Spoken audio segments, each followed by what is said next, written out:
Hello friends, ಇವತ್ತು ನಮ್ಮ kitchen ಚಾನಲ್ಗೆ ನಿಮಗೆಲ್ಲರಿಗೂ ಆಧಾರದ ಸ್ವಾಗತ ಫ್ರೆಂಡ್ಸ್.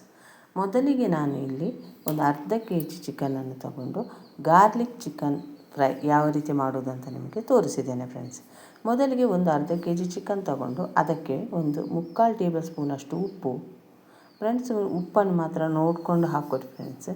ಮತ್ತು ಚಿಟಿಕೆ ಅರಶಿನ, ಖಾರಕ್ಕೆ ಎಷ್ಟು ಬೇಕೋ ನೋಡಿಕೊಂಡು ಅಚ್ಕಾರದ ಪುಡಿಯನ್ನು ಹಾಕ್ಕೊರಿ ಫ್ರೆಂಡ್ಸ್. ನಾನೊಂದು 3ರಿಂದ 4 ಟೇಬಲ್ ಸ್ಪೂನಷ್ಟು ಅಚ್ಕಾರದ ಪುಡಿಯನ್ನು ಹಾಕ್ಕೊಂಡಿದ್ದೇನೆ. ಜೊತೆಗೆ ಒಂದು 2 ಚಮಚದಷ್ಟು ಕಾರ್ನ್ಫ್ಲೋರನ್ನು ಕೂಡ ಹಾಕ್ಕೋಬೇಕು ಫ್ರೆಂಡ್ಸ್. ಯಾರಾದರೂ ನಮ್ಮ ಕಿಚನ್ ಚಾನಲ್ ಹೊಸದಾಗಿ ನೋಡಿದರೆ ಈ ಚಾನಲನ್ನು ಸಬ್ಸ್ಕ್ರೈಬ್ ಮಾಡ್ಕೊಳ್ಳಿ. ಬೆಲ್ ಐಕಾನ್ ಆಲ್ ಸೆಟ್ ಮಾಡಿದರೆ ನಾನು ಮಾಡೋ ವಿಡಿಯೋ ನಿಮಗೆ ನೋಟಿಫಿಕೇಷನಲ್ಲಿ ಬಂದುಬಿಡುತ್ತೆ ಫ್ರೆಂಡ್ಸ್. ಮತ್ತು ಜಜ್ಜಿರುವಂಥ ಬೆಳ್ಳುಳ್ಳಿ ಶುಂಠಿ ಪೇಸ್ಟನ್ನು ಕೂಡ ಹಾಕ್ಕೊಂಡು ಒಂದು ಸಲ ಚೆನ್ನಾಗಿ ಮಿಕ್ಸ್ ಮಾಡ್ಕೋಬೇಕು. ಆದರೆ ಭಾಳ ನೀರನ್ನೇನು ಹಾಕ್ಕೋಬೇಡಿ, ಅದು ಮಸಾಲ ಚಿಕನ್ಗೆ ಅಂಟ್ಕೊಳ್ಳುವಷ್ಟು ನೀರನ್ನು ಹಾಕ್ಕೊಂಡ್ರೆ ಸಾಕು. ಈ ರೀತಿ ಹಾಕಿದ ಮೇಲೆ ರೆಡಿ ಮಾಡಿದ ಮೇಲೆ ಒಂದು ಅರ್ಧ ಲಿಂಬೆಹಣ್ಣು ನೀರನ್ನು ಹಾಕಿ ಮುಚ್ಚಳ ಮುಚ್ಚಿ 1 ತಾಸಾದರೂ ಇದನ್ನು ಮುಚ್ಚಿಡಬೇಕು. ನಿಮಗೆ ಟೈಮ್ ಜಾಸ್ತಿ ಇದ್ದರೆ ಜಾಸ್ತಿ ಟೈಮ್ ಬೇಕಂದರೆ ಇಟ್ಕೋಬೋದು ಫ್ರೆಂಡ್ಸ್. ಈಗ ಆವಾಗಲೇ ಎಣ್ಣೆಯನ್ನು ಕಾಯೋದಕ್ಕೆ ಇಟ್ಟಿರೋದರಿಂದ ಈ ರೀತಿ ಎಣ್ಣೆಯಲ್ಲಿ ಡೀಪ್ ಫ್ರೈ ಮಾಡ್ಕೋಬೇಕು ಫ್ರೆಂಡ್ಸ್. ಮತ್ತು ಈ ಗಾರ್ಲಿಕ್ ಚಿಕನನ್ನು ನಾವು ಈಸಿಯಾಗಿ ಬೇಗನೆ ಮಾಡ್ಕೋಬೋದು ಫ್ರೆಂಡ್ಸ್. ಭಾಳ ಏನು ಟೈಮ್ ತಗೊಳ್ಳೋದಿಲ್ಲ ಇದಕ್ಕೆ, ಅದಕ್ಕೋಸ್ಕರ ಬೇಗನೆ ಮಾಡ್ಕೋಬೋದು ಇದನ್ನು. ಮತ್ತು ಇದಕ್ಕೆ ಗಾರ್ಲಿಕ್ ಹಾಕಿರೋದರಿಂದ ಅದರ ರುಚಿನೇ ಬೇರೆ ಇರುತ್ತೆ ಫ್ರೆಂಡ್ಸ್. ಇದೊಂದು 2ರಿಂದ 5 ನಿಮಿಷ ಆದರೂ ಚಿಕನನ್ನು ಎಣ್ಣೆಯಲ್ಲಿ ಚೆನ್ನಾಗಿ ಫ್ರೈ ಮಾಡ್ಕೋಬೇಕು ಫ್ರೆಂಡ್ಸ್. ನಾನು ಮಾಡೋ ವಿಡಿಯೋ ಏನಾದರೂ ನಿಮ್ಗೆ ಇಷ್ಟ ಆದರೆ ಆದಷ್ಟು ಲೈಕ್ ಮಾಡಿ, ಶೇರ್ ಮಾಡಿ, ನಮ್ಮ ಚಾನಲನ್ನು ಸಪೋರ್ಟ್ ಮಾಡಿ ಫ್ರೆಂಡ್ಸ್.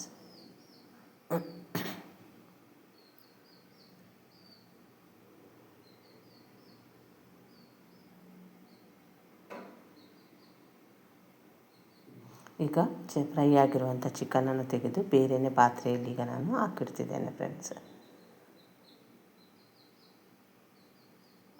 ಈಗ ಇಲ್ಲಿ ಒಂದು ಬಾಣಲೆ ತಗೊಂಡು ಅದಕ್ಕೆ ಭಾಳ ಎಣ್ಣೆ ಹಾಕ್ಕೋಬೇಡಿ, ಒಂದೂವರೆ ಚಮಚದಷ್ಟು ಎಣ್ಣೆ ಹಾಕ್ಕೊಂಡು ನಾನಿಲ್ಲಿ 1 ಗೆಡ್ಡೆಯಷ್ಟು ಪೂರ ಬೆಳ್ಳುಳ್ಳಿ ಸಿಪ್ಪೆ ತೆಗೆದು ಕಟ್ ಮಾಡಿ ಎಣ್ಣೆಯಲ್ಲಿ ಫ್ರೈ ಮಾಡೋದಕ್ಕೆ ಹಾಕ್ಕೊಂಡಿದ್ದೆ. ನಿಮಗೆ ಜಾಸ್ತಿ ಗಾರ್ಲಿಕ್ ಬೇಕಂದರೆ ನೀವು ಜಾಸ್ತಿನೂ ಹಾಕ್ಕೋಬೋದು.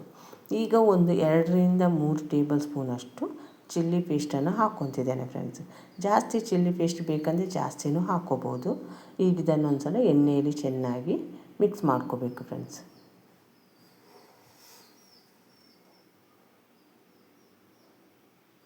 ಸ್ವಲ್ಪ ಸ್ಪೈಸಿ ಇರಲಿ ಅಂತ ಸ್ವಲ್ಪ ಚಿಲ್ಲಿ ಪೇಸ್ಟನ್ನು ಜಾಸ್ತಿನೇ ಹಾಕ್ಕೊತಿದ್ದೇನೆ. ಈ ರೀತಿ ಎಣ್ಣೆಯಲ್ಲಿ ಫ್ರೈ ಮಾಡಿಕೊಂಡ್ರೆ ಸಾಕು, ಭಾಳ ಟೈಮ್ ಏನು ತಗೊಳ್ಳೋದಿಲ್ಲ ಫ್ರೆಂಡ್ಸ್. ಒಂದು ಸಲ ಮಸಾಲ ಜೊತೆ ಚಿಕನ್ ಮಿಕ್ಸ್ ಆದರೆ ಸಾಕು, ಆಮೇಲೆ ನಾವು ಬೇಗನೆ ಈಸಿಯಾಗಿ ಮಾಡ್ಕೋಬೋದು ಫ್ರೆಂಡ್ಸ್. ಈಗ ಫ್ರೈ ಮಾಡಿರುವಂಥ ಚಿಕನನ್ನು ಹಾಕಿ ಒಂದು ಸಲ ಚೆನ್ನಾಗಿ ಮಿಕ್ಸ್ ಮಾಡ್ಕೋಬೇಕು ಫ್ರೆಂಡ್ಸ್. ಮನೆಯಲ್ಲಿ ಏನಾದರೂ ಪಾರ್ಟಿ ಇದ್ದಾಗ ಅಥವಾ ಬರೀ ಸಾಂಬಾರು ಮಾಡಿಕೊಂಡಾಗ ಈ ರೀತಿ ಸೈಡ್ ಡಿಶ್ ಆಗಿ ಇದನ್ನು ಮಾಡ್ಕೋಬೋದು.